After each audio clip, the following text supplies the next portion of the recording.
Salut à tous et bienvenue sur Mastering AI. Aujourd'hui, nous nous retrouvons pour la suite du projet de mise en pratique de la librairie NumPy à travers l'implémentation d'un perceptron.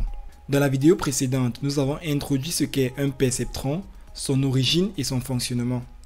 Nous avons vu qu'il s'agit d'un neurone artificiel calqué sur le fonctionnement du cerveau humain qui a pour but de classer des données en deux catégories à partir des exemples sur lesquels il a été entraîné. C'est-à-dire que tu peux entraîner ton perceptron à distinguer entre un spam ou non en lui montrant tout simplement des mails qui sont labellisés comme spam et ceux qui sont labellisés comme non spam. Ou encore, tu peux entraîner ton perceptron à distinguer entre un chat et un chien en lui montrant tout simplement des images de chats et des images de chiens, par exemple. Alors, on peut se demander comment fonctionne concrètement le mécanisme d'apprentissage ou d'entraînement d'un perceptron. C'est ce que nous allons voir tout au long de cette vidéo. Alors installez-vous confortablement et c'est parti. Avant de commencer, il est essentiel de rappeler certaines notions que nous avons abordées lors de la vidéo précédente, que je vous invite d'ailleurs à aller regarder, où nous avons expliqué le fonctionnement d'un perceptron en se basant sur un exemple concret. Il s'agit principalement des notions de features et de poids. Une feature, ou tout simplement une caractéristique, est un critère de décision sur lequel se base notre perceptron pour déterminer ou prédire une sortie.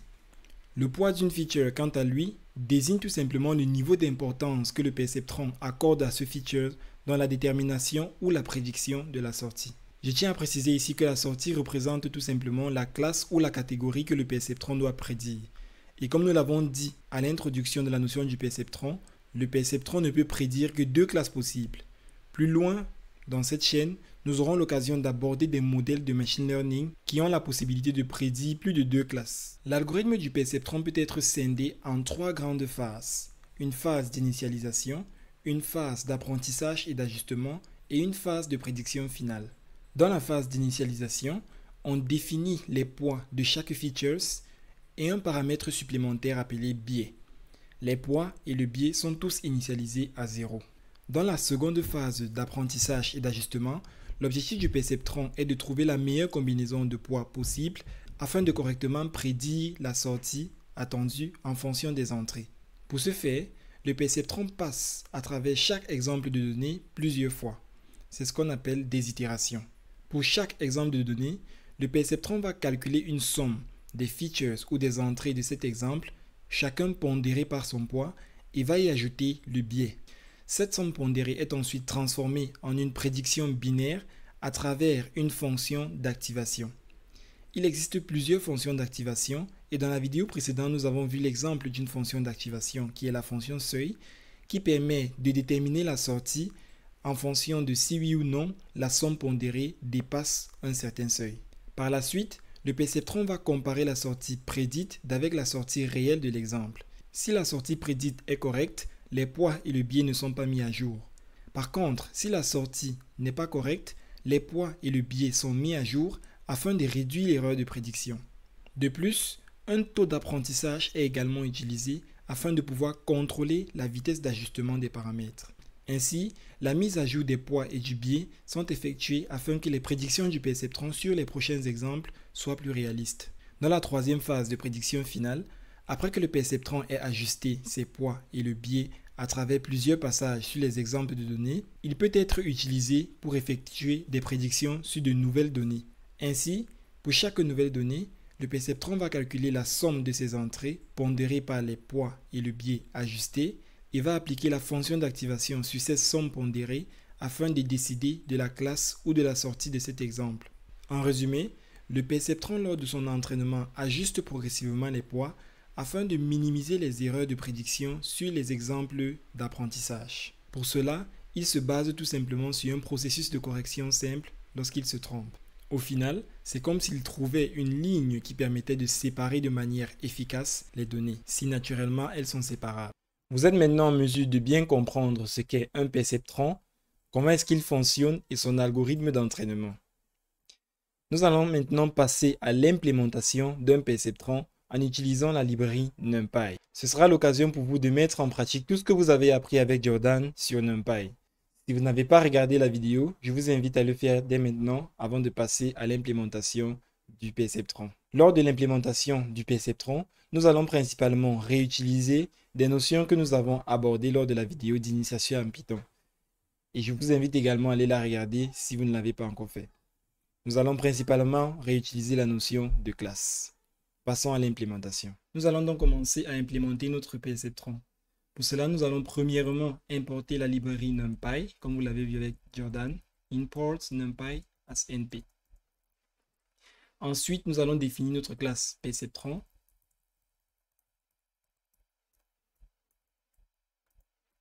Et comme nous l'avons vu dans le cours sur les classes, lorsque nous définissons une classe, nous devons toujours définir premièrement son constructeur. Nous allons donc définir le constructeur de notre classe perceptron en lui passant le paramètre self qui est l'instance en cours de la classe, puis des paramètres qu'attendra notre constructeur à l'instanciation de notre classe perceptron. Il s'agira de définir le taux d'apprentissage auquel nous allons définir une valeur par défaut, 0,01, et le nombre d'itérations que nous allons définir par défaut à 1000. Nous allons donc continuer par définir les attributs de la classe perceptron. Il s'agira principalement du taux d'apprentissage, du nombre d'itérations, du vecteur des poids et du biais. Nous ferons donc ainsi self.taux d'apprentissage, égale taux apprentissage. Ensuite, nombre d'itérations égale nombre d'itérations. Le vecteur des poids que nous allons initialiser à none et le biais que nous allons également initialiser à none. Je rappelle que l'initialisation du vecteur des poids et du biais, tel que nous l'avons vu dans l'algorithme, sera effectuée dans la méthode de cette classe chargée d'implémenter effectivement l'algorithme d'entraînement du perceptron. Après avoir défini nos attributs, nous allons définir la fonction d'activation. Dans ce cas, nous allons utiliser la fonction seuil que nous avons présentée dans la vidéo précédente en utilisant 0 comme seuil. Donc, cette fonction retournera la valeur 1 si le résultat de la combinaison linéaire est supérieur ou égal à 0 et la valeur 0 dans le cas contraire. Nous allons donc définir notre méthode activation. Nous passerons l'instance en cours self et nous passerons comme deuxième paramètre le vecteur contenant les résultats des combinaisons linéaires des poids avec les features. Nous l'appellerons combinaison linéaire.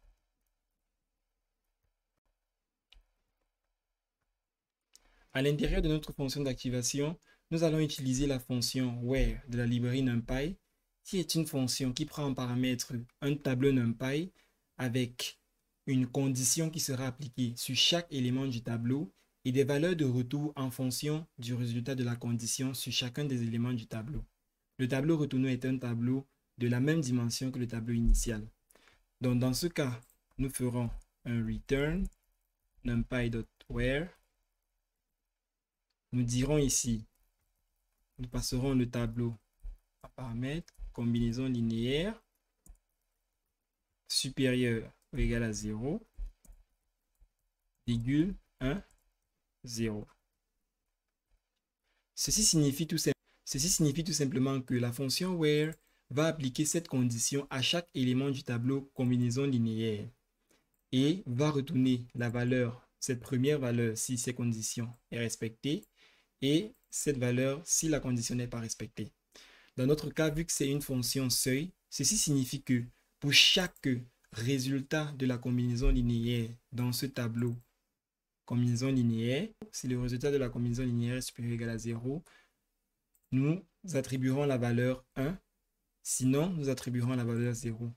Ainsi, le résultat de cette activation sera un tableau de la même dimension que le tableau des combinaisons linéaires, mais avec les valeurs binaires calculées en fonction de cette condition. Après avoir défini notre fonction d'activation, nous allons définir la méthode qui est censée implémenter l'algorithme d'entraînement du perceptron. nous l'appellerons donc fit et nous lui passerons l'instance de la classe en cours et le vecteur des features ainsi que le vecteur des sorties réelles. Nous appellerons donc le vecteur des features X qui sera un tableau NumPy multidimensionnel associé au vecteur des sorties réelles qui sera un tableau unidimensionnel NumPy.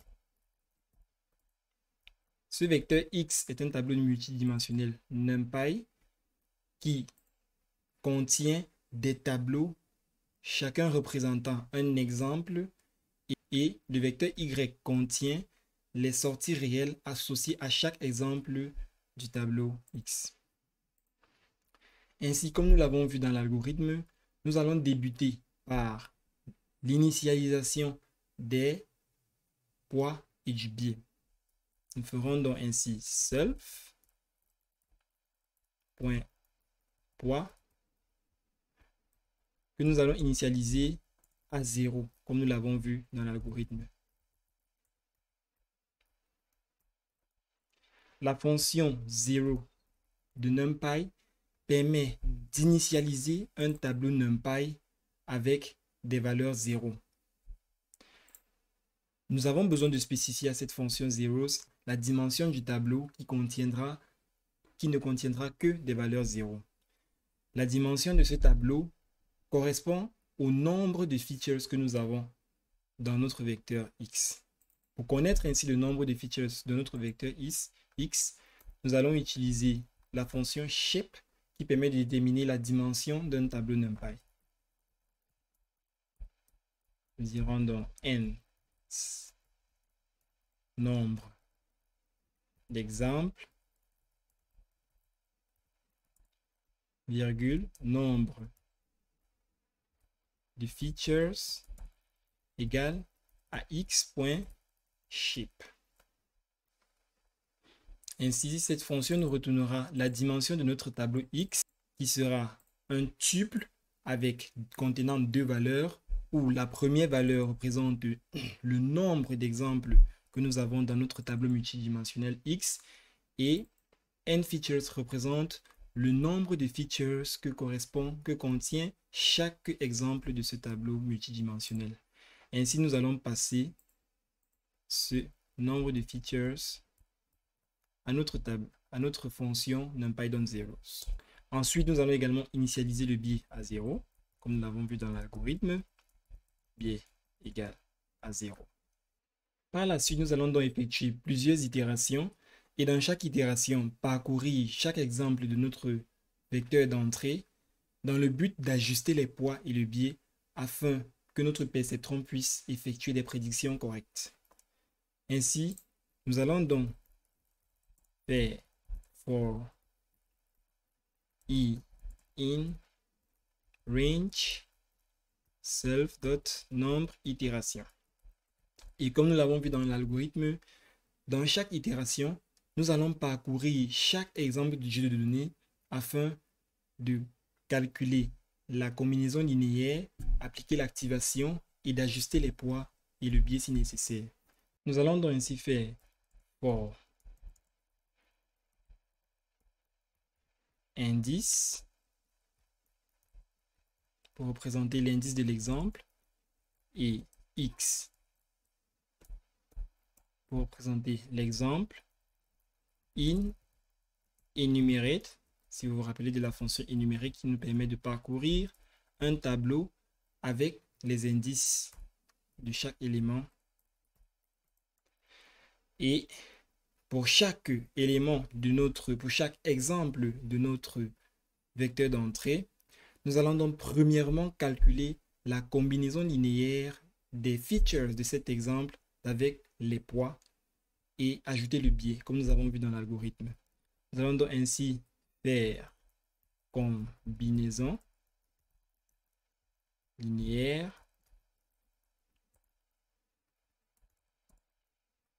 nous affecterons np.dot.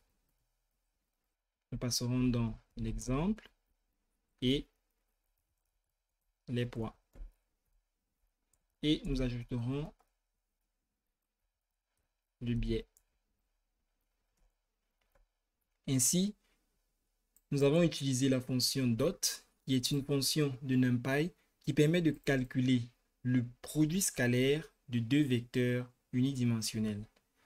Ainsi, cette fonction fera le produit de chaque élément de x avec l'élément d'indice associé dans le vecteur des poids et va faire la somme de tout et ajoutera le biais.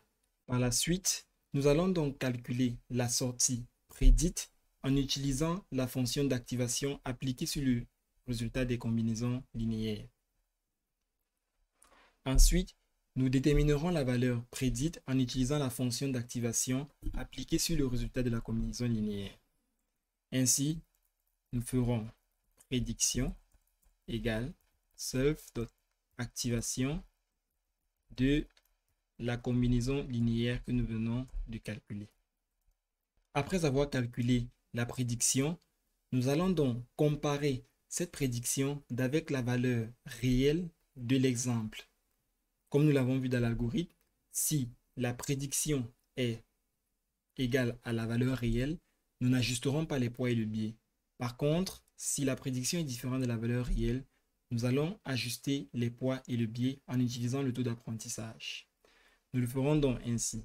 Si la prédiction est différente de la valeur réelle stockée dans le vecteur y à l'indice correspondant à l'indice de l'exemple, nous calculerons l'ajustement qui sera égal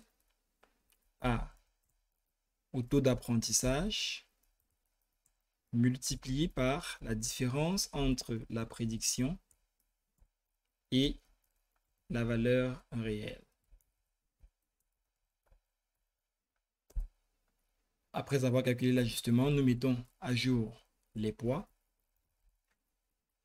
Faisons self poids. Et nous faisons self.poids plus égal à l'ajustement multiplié par l'exemple et au biais,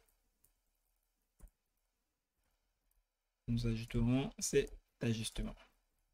Ainsi, nous venons d'implémenter l'algorithme d'entraînement du perceptron tel que nous avons vu en début de vidéo, qui contient les étapes clés que nous avons présentées, parmi lesquelles l'initialisation des poids et du biais, la phase d'entraînement et d'ajustement, et par la suite, nous allons donc définir notre fonction qui implémentera la troisième phase de notre algorithme, qui est celle de la prédiction finale. Ainsi, nous allons donc l'appeler predict et nous lui passerons l'instance en cours avec le nouvel exemple Z dont nous souhaitons calculer la sortie. Comme nous l'avons vu dans l'algorithme, la prédiction finale consiste à calculer pour un nouvel exemple la combinaison linéaire des features de cet exemple avec les poids entraînés plus le biais entraîné. Ensuite, nous passerons le résultat de la combinaison linéaire à la fonction d'activation qui retournera la sortie prédite de ce nouvel exemple. Nous ferons donc ainsi combinaison linéaire égale numpy.dot qui permet de calculer le produit scalaire de cet exemple avec le vecteur des poids. Ensuite, nous allons retourner l'activation de cette combinaison linéaire. Après avoir implémenté notre classe perceptron, nous allons donc la tester sur des fonctions logiques bien spécifiques. Nous testerons ainsi notre perceptron pour simuler l'opération et ou logique. Ce sont des fonctions logiques qui prennent deux valeurs en entrée et retournent une valeur en sortie. Nous allons donc ainsi tester notre perceptron sur des exemples de données ayant deux features. De plus, nous allons également voir les limites de l'utilisation du perceptron pour simuler la fonction ou logique. Voyons cela ensemble. Nous allons donc utiliser notre perceptron pour simuler les fonctions logiques ou et ou logique. Pour cela, nous allons commencer par définir notre tableau NumPy multidimensionnel qui représente le tableau des entrées. Étant donné que chaque fonction logique prend en entrée 2 valeurs et retourne une valeur, le vecteur des entrées ou des exemples contiendra des tableaux de 2 éléments. Ainsi, nous allons avoir un premier tableau avec 0, 0 pour représenter faux et faux. Je rappelle ici que 0 représente faux et 1 représente vrai. Donc ensuite, nous aurons un tableau avec 0, 1, 1, 0 et un dernier exemple avec 1, 1. Par la suite, nous allons définir le vecteur des sorties ou des valeurs réelles correspondant à chaque fonction logique. Ainsi, pour la fonction logique OU, nous allons définir le vecteur YOU, qui sera un tableau NumPy qui va contenir les valeurs, les résultats de la fonction logique OU sur chacun de ces exemples. Ainsi, le résultat de OU pour ce premier exemple, faux ou faux, c'est faux. Par la suite, faux ou vrai, c'est vrai. Vrai ou faux, c'est vrai. Et vrai ou vrai, c'est vrai. Nous ferons pareil avec la fonction logique et nous aurons ainsi faux et faux qui donne faux, faux et vrai qui donne faux, vrai et faux qui donne faux, vrai et vrai qui donne vrai. En ce qui concerne la fonction OU logique,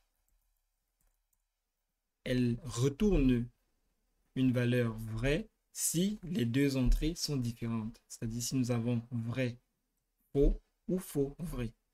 Par contre, si les 2 entrées sont similaires, elle retourne faux. Donc, nous aurons un NumPy.array pour faux ou logique faux. Le résultat est faux. Pour faux ou logique vrai, le résultat est vrai. Pour vrai ou logique faux, le résultat est vrai. Et pour vrai ou logique vrai, le résultat est faux. Par la suite, nous allons entraîner notre perceptron à simuler chaque fonction logique. Pour cela, nous allons définir un objet perceptron. Et là, nous n'allons pas initialiser les valeurs, le taux d'apprentissage et le nombre d'itérations, car nous souhaitons utiliser les valeurs par défaut, 0,01 et 1000. Après avoir défini notre perceptron, nous allons l'entraîner pour pouvoir simuler chaque fonction logique. Si nous commençons par la fonction logique OU, ce que nous ferons, c'est que nous allons entraîner notre perceptron en appelant la méthode fit de notre classe perceptron et nous allons lui passer en paramètre le vecteur des entrées et le vecteur des sorties correspondant à l'opération logique que nous souhaitons tester dans ce cas OU. Donc, ce sera un YOU. Ensuite, nous allons tester notre perceptron entraîné pour voir s'il est capable de simuler correctement la fonction logique OU. Nous allons faire par exemple un print prédiction du perceptron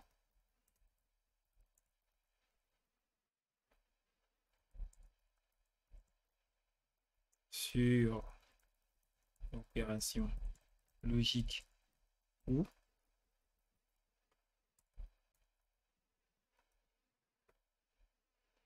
Deux points, et nous ferons perceptron, il faut mettre une virgule là, perceptron.predict. Nous lui passerons le nouvel exemple qui sera, par exemple, si on veut tester l'opérateur opération 1, 0 pour dire vrai ou faux. Nous allons dire opération logique où on modifie un peu l'entrée entre,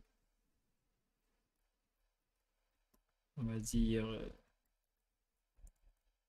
où on peut faire mieux. On peut déclarer notre exemple de test Z qui sera un mini tableau qui va contenir vrai ou faux. Et nous allons utiliser le formatage des chaînes de caractères pour afficher notre élément Z. Et nous allons également le passer à cette fonction predict Z. OK.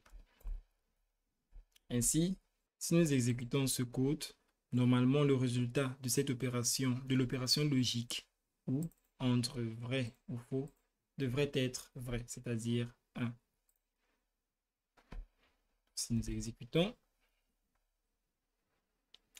alors là, nous avons un type error qui nous dit que array takes from 1 to 2 positional arguments but 4 were given. Effectivement, vu que nous n'avons pas bien déclaré notre tableau multidimensionnel.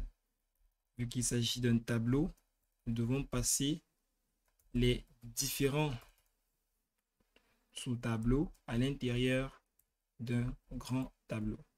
Si nous exécutons encore, et là nous avons une seconde exception, le v-value error, qui nous dit que non-broadcastable output operand with shape 2 doesn't match with the broadcast shape for 2. Ok, et là nous l'avons à la ligne 25.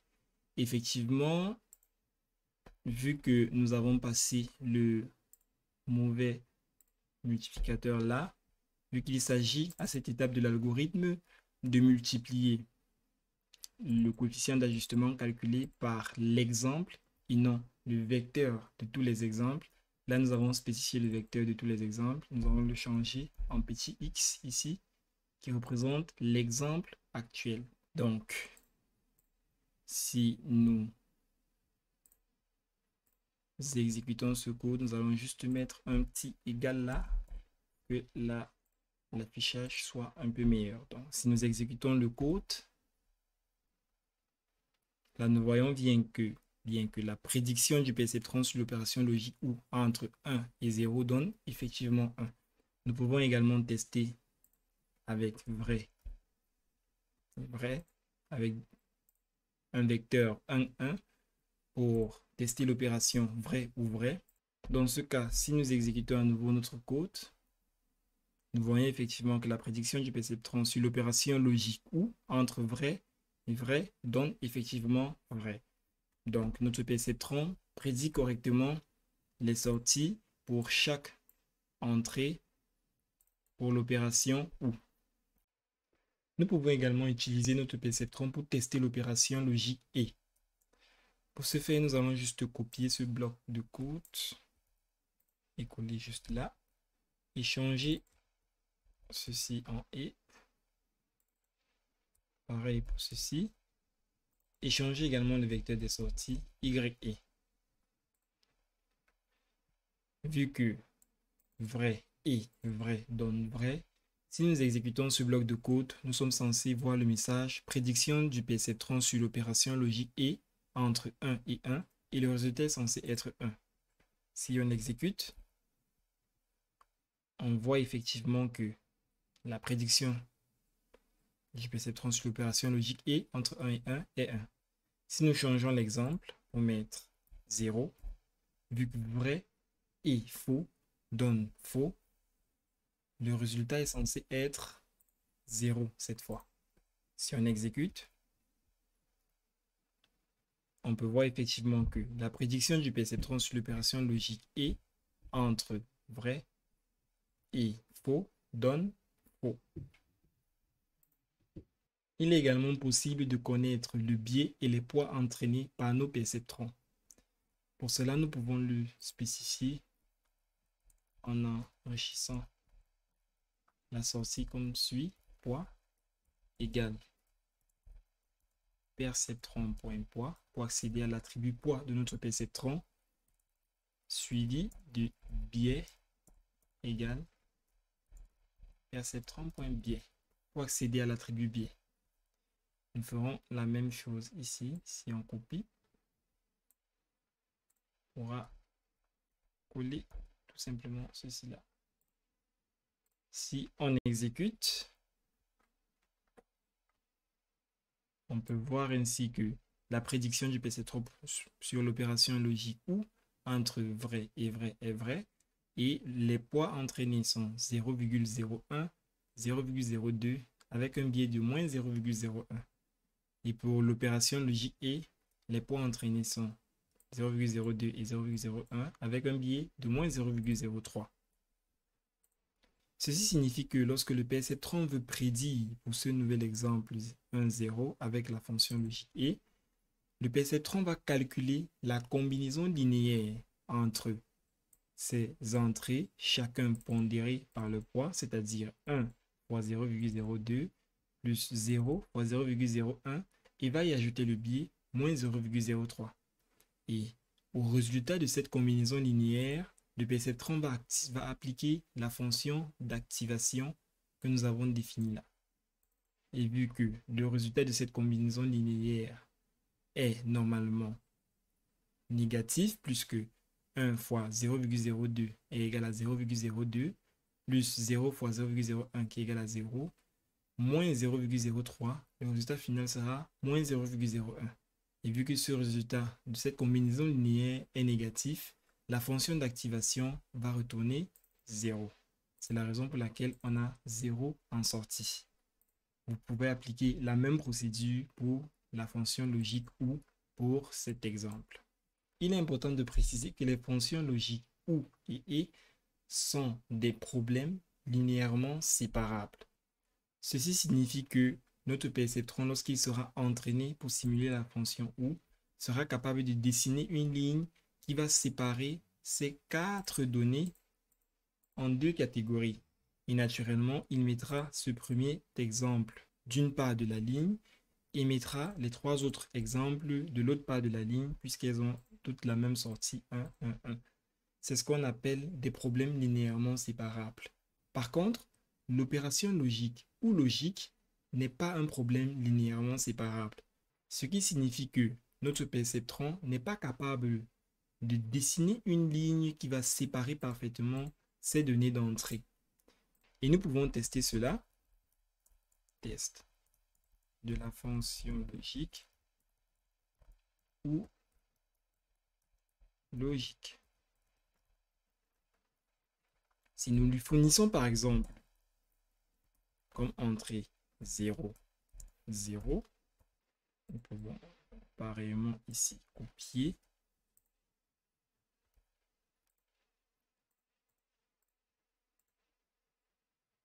Et nous allons changer le vecteur de sortie en Y ou logique. Si nous exécutons, nous verrons que le perceptron ne sera pas capable de prédire correctement l'opération ou logique pour cet exemple. Normalement, lorsque les entrées sont similaires pour l'opération ou logique, le résultat est censé être faux. Mais si nous exécutons dans ce cas, nous verrons que le perceptron prédit comme valeur de retour de cette opération 1. Pourtant, il est censé être, si nous regardons là, faux. Donc nous voyons que nous avons un cas de l'opération ou logique. On va juste changer cette description pour que ce soit plus explicite. Ou logique. Et ensuite, on va réexécuter. Donc nous voyons effectivement, comme je le disais tantôt, que pour l'opération ou logique, pour cet exemple, le perceptron n'est pas capable de prédire correctement la sortie. Il en est de même si vous précisez vrai, faux ici. Si on exécute, on verra effectivement que l'opération ou logique entre vrai, faux est censée être 1, vu que ces entrées sont différentes. Mais le perceptron retourne plutôt 0. Donc, À travers ces deux exemples, nous voyons que le perceptron n'est pas capable de simuler correctement la fonction ou logique. Il s'agit d'un problème qui n'est pas linéairement séparable. Plus loin, nous verrons lorsque nous aborderons des modèles de machine learning comment nous pouvons implémenter un modèle qui sera capable de simuler correctement la fonction ou logique. Pour cela, nous n'allons pas utiliser qu'un seul perceptron, mais nous allons utiliser un réseau de perceptrons. Nous arrivons donc à la fin de ce cours sur la librairie NumPy. Vous avez eu l'occasion de parcourir les éléments essentiels de cette librairie avec Jordan et à l'appliquer à travers un projet qui consistait à mettre en place un perceptron. Dans les prochaines vidéos, nous allons aborder une autre librairie très utilisée dans l'univers de la data et de l'intelligence artificielle. Il s'agira de la librairie Panda. Et comme à notre habitude, nous allons premièrement parcourir les éléments fondamentaux de cette librairie, suivi d'un projet concret qui vous permettra de mettre en pratique ce que vous aurez appris. Si ce cours sur la librairie NumPy vous a plu, n'hésitez pas à liker, à vous abonner et à activer la cloche de notification pour ne pas manquer le prochain cours sur Pandas. Merci et à très bientôt sur Mastering AI.